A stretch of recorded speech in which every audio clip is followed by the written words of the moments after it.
संत शेखर कलि पावनावतार श्री सीताराम चरणाम्बुज चंचरीक भगवत भक्ति भूषण गोस्वामी श्री तुलसीदास जी महाराज कहते हैं, माता पिता बंधु पुत्र पत्नी शरीर भवन प्रियजन और परिवारीजन,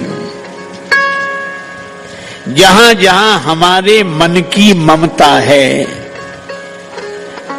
सब जगह की ममता सिमट कर हम इन ममता की फैली हुई डोरियों को समेटकर एक मजबूत डोरी बना लें और उस ममता की डोरी को भगवान के चरणों से बांध दें। सबके ममता ताग बटोरी, मम पद मन ही बांध बर डोरी। और श्री तुलसीदास जी विनय पत्रिका में भी यही कहते हैं, या जग में जहां लग या तनु की प्रीति प्रतीत सगाई, या जग में जहां लगी या तनु की प्रीति प्रतीत सगाई, सो सब तुलसीदास प्रभु ही सो होवे सिमिट इकट्ठाई। और यही अत्यंत महत्वपूर्ण साधन है। प्रेम की डोरी को भगवान तोड़ नहीं पाते, छोड़ नहीं पाते।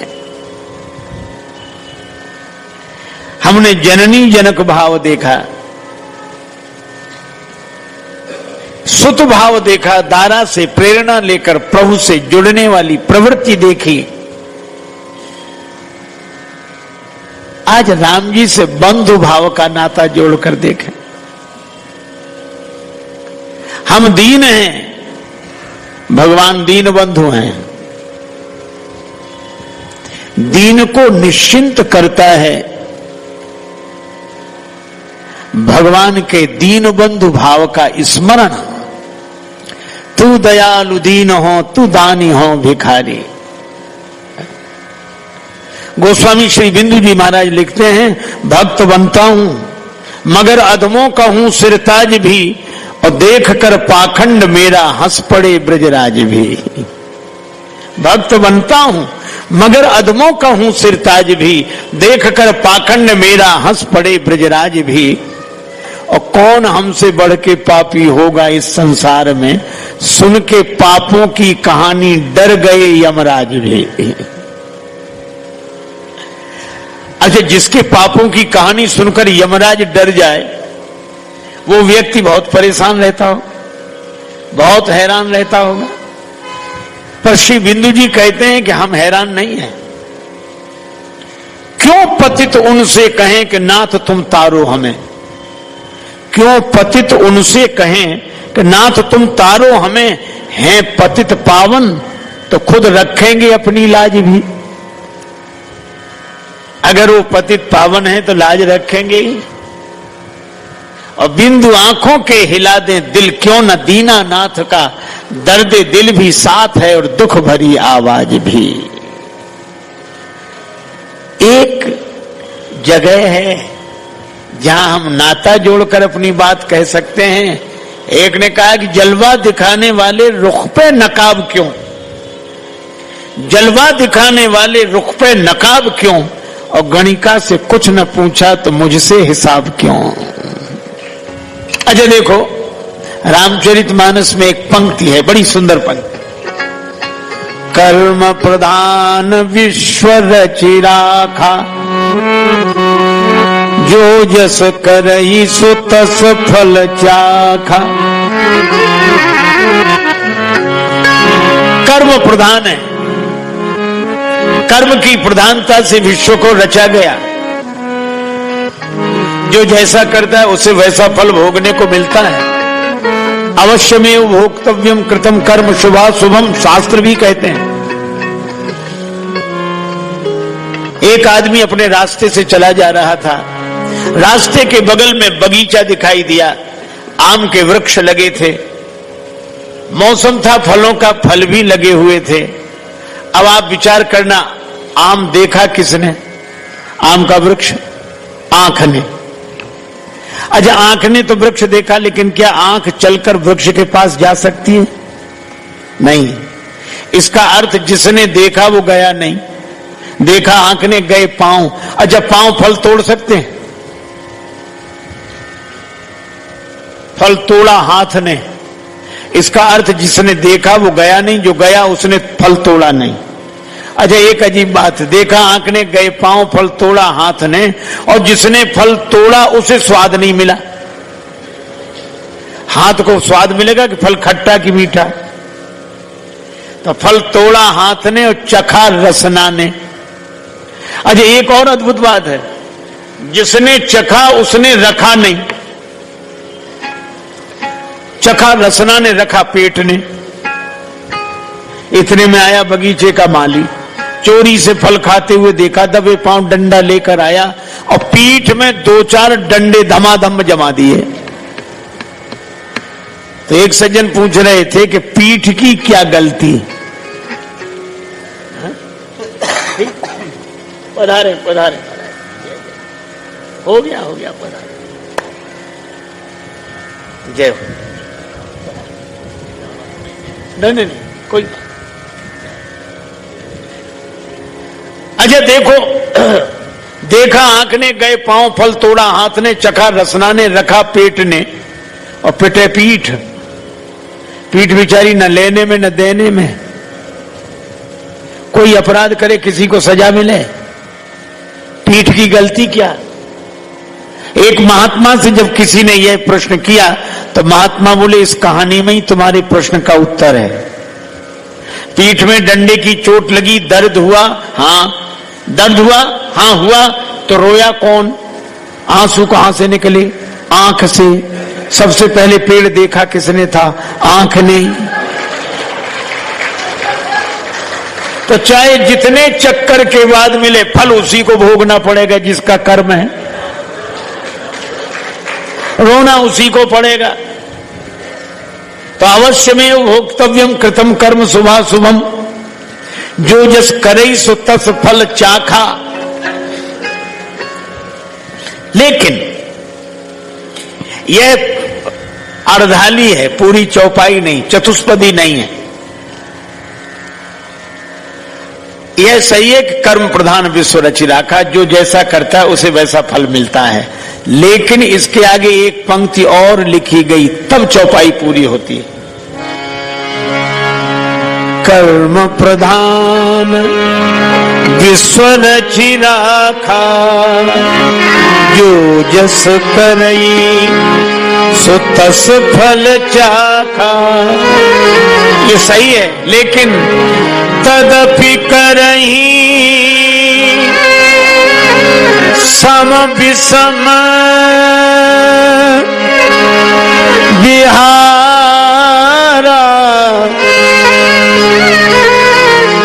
भगत अभगत हृदय अनुसारा।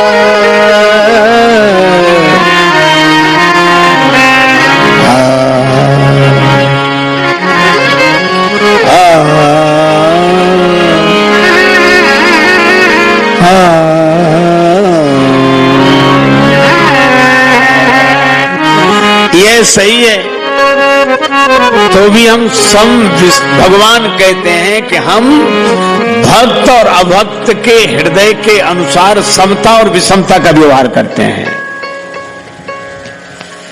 किसी ने कहा कि भगवान फिर आप समदर्शी नहीं है? भगवान बोले ना। अच्छा, आप समदर्शी नहीं है तो लोग तो कहते हैं। अब भगवान बोले लोग कहें तो हम क्या करें? समदर्शी मोह कह सबको, लेकिन मेरी दशा क्या? सेवक प्रिय अनन्य गति सो, तो भी मुझे मेरा भक्त प्रिय है।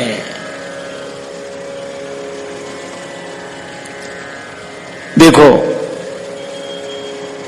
कोई कोर्ट में हार जाए तो सुप्रीम कोर्ट में जाता है, कोर्ट में हार जाए तो हाई कोर्ट में, और हाई कोर्ट में हारे तो सुप्रीम कोर्ट में, और सुप्रीम कोर्ट में हार जाए, मृत्यु दंड मिले, अब कहां जाए? अब तो कोई कोर्ट बचा नहीं, भोगना ही पड़ेगा जो सजा मिली है। लेकिन सबसे ऊपर राष्ट्रपति है, वो अगर चाहे तो मर्सी ऑर्डर देकर उसे मृत्यु दंड से मुक्त कर सकता है।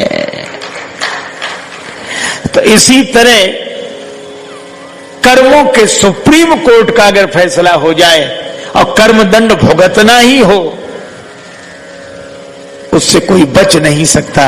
लेकिन परमात्मा राष्ट्रपति की जगह है, वो अगर चाहे तो बचा सकता है। इसलिए भगवान से नाता सर्वोपरि है। एक गाथा है, काशी नरेश को मार केस लगा, नवग्रह प्रतिकूल हो गए, मृत्यु से कोई बचा नहीं सकता। वे श्री तुलसीदास जी के पास आकर रोने लगे, नवग्रह प्रतिकूल हो गए हैं, बचना मुश्किल। श्री तुलसीदास जी बोले चिंता मत करो, नवग्रह से ऊपर एक ग्रह है। वो कौन सा? का अगर प्रतिकूल हुए हैं नवग्रह, तो नवग्रह से ऊपर है भगवान का अनुग्रह है। जब जानकी नाथ सहाय करें तब कौन विगार करे, डरते रहो। और श्री तुलसीदास जी ने नवग्रहों का नाम लिया, सूरज, मंगल, सोम, भृगुसुत मन शुक्र, बुध, गुरु, राहु, केतु और संग शनिश्चर, इन नवग्रहों का नाम लिया। इनके ऊपर है भगवान का अनुग्रह। अच्छा, प्रमाण है क्या कि भगवान की कृपा से ऐसा हुआ हो? हाँ, रामचरितमानस में प्रमाण है। श्री नारद जी भगवान का भजन करना चाहते हैं, गंगा जी देख ली, हिमालय देख लिया, बड़ा सुंदर, वन में भगवान की याद आ ही जाती है। लेकिन दक्ष का श्राप लगा है तो 2 घड़ी से ज्यादा रुक नहीं सकते। अच्छा, दक्ष गृहस्थ और नारद जी हैं साधु विरक्त, पर एक गृहस्थ का श्राप लग गया महात्मा को।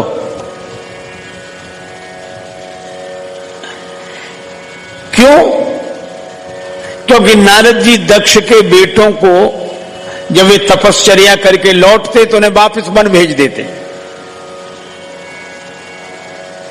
दक्ष को लगा कि बेटे वन में जाते हैं, आते नहीं लौटकर, कोई संत मिल जाते हैं। नारद जी श्राप दिया, 2 घड़ी से ज्यादा नहीं रुको।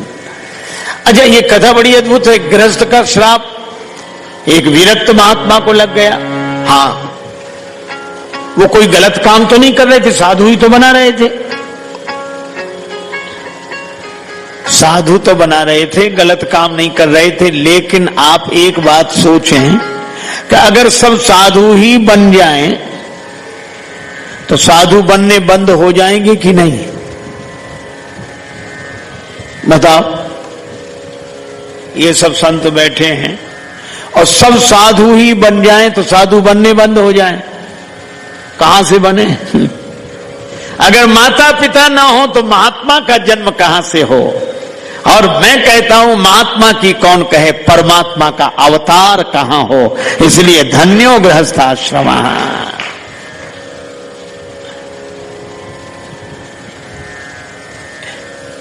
इसीलिए अब श्राप पीछे लगा है। श्राप है कर्म का फल, कर्म का फल पीछे लगा है। पर नारद जी ने एक काम किया, सुमिरत हरि ही, जैसे ही भगवान का स्मरण किया तो श्राप गति बाधी, और श्राप की गति अवरुद्ध हो गई। सहज विमल मन लागी समाधि, समाधि लग गई। इसका अर्थ है कि भगवान की कृपा कर्म फल से ऊपर है। और कोई कर्म के कारण परेशान है तो एक ही काम करे, भगवान से नाता जोड़ ले। भगवान से नाता जोड़े कौन सा? राम है मातु पिता गुरु बंधु। प्रभु आप हमारे माता पिता हैं, प्रभु आप हमारे गुरु हैं, और प्रभु आप हमारे भाई हैं,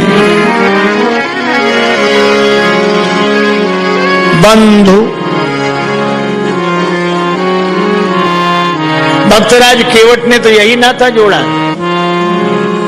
जब भगवान गंगा जी पार कर चुके,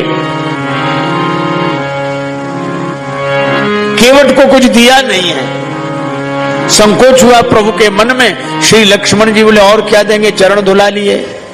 भगवान बोले धीरे बोलो ने। केवट ने सुन लिया तो चरण धुलाई और देनी पड़ेगी, वो भी तो हमने अपने मतलब से धुलाए हैं। पर भगवान को लगता है इसे कुछ दिया नहीं, हमारे हाथ में कुछ है नहीं। पर जानकी माता पिय ही की सिय जान निहारी, मन मुदरी मन मुदित उतारी, मुद्रिका उतार कर दी। और मानो ये दाम्पत्य का इतना अद्भुत उदाहरण कहां मिलेगा। श्री जानकी जी ने कहा कि प्रभु आपके उस हाथ में नहीं, इस हाथ में तो है। आपके उस हाथ में नहीं, इस हाथ में तो है। राम जी ने कहा कि आपका हाथ मेरा हाथ कब से हो गया? बोले जब से मेरे पिता ने मेरा हाथ आपके हाथ में दे दिया, उसी दिन से ये हाथ आपका हाथ हो गया। यह है दाम्पत्य। श्री जानकी जी ने अंगूठी दी राम जी को, राम जी केवट को उतराई देने लगे। केवट बोला नहीं चाहिए। भगवान बोले क्यों, मांगने की इच्छा नहीं रही क्या? तुम्हारे मन में कोई इच्छा नहीं? इच्छा तो थी, लेकिन आप आए फिर नहीं रही। क्यों? हम सोच रहे थे आपसे मांगेंगे और आपने आते ही नाव मांगी, मांगी नाव। केवट बोला ये सुन के ही मेरा विचार बदल गया कि जो हमसे ही मांग रहा हो, अब हम उससे क्या मांगे? वह तो बहुत बड़ा है जिसे आप कुछ देते हो, लेकिन वो कितना बड़ा है जिससे आप मांगते हो। भगवान बोले अरे हम तो तुम्हें मजदूरी दे रहे हैं, पार करने की मजदूरी दे रहे हैं। केवट बोला मजदूरी मैं उनसे लेता हूं जिन्हें पार करता हूं। भगवान बोले तो हमें पार नहीं किया ना। भगवान बोले अगर तुमने पार नहीं किया तो हम पार आए कैसे? है? पार आए कैसे?